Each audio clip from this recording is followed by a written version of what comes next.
ایک مرتبہ رسول اللہ صلی اللہ علیہ وسلم مسجد میں تشریف فرما تھے اور لوگ آپ صلی اللہ علیہ وسلم کے ارد گرد بیٹھے ہوئے تھے کہ 3 آدمی وہاں آئے۔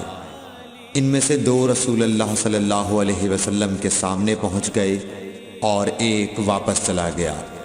پھر وہ دونوں رسول اللہ صلی اللہ علیہ وسلم کے سامنے کھڑے ہو گئے۔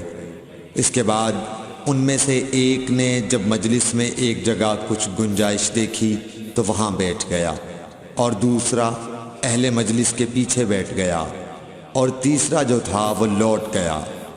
تو جب رسول اللہ صلی اللہ علیہ وسلم اپنی گفتگو سے فارغ ہوئے تو صحابہ رضی اللہ عنہم سے فرمایا، کیا تمہیں 3 آدمیوں کے بارے میں نہ بتاؤں؟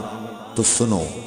ان میں سے ایک نے اللہ سے پناہ چاہی، اللہ نے اسے پناہ دی، اور دوسرے کو شرم آئی تو اللہ بھی اس سے شرمایا کہ اسے بھی بخش دیا، اور تیسرے شخص نے منہ موڑا، اللہ نے بھی اس سے منہ موڑ لیا۔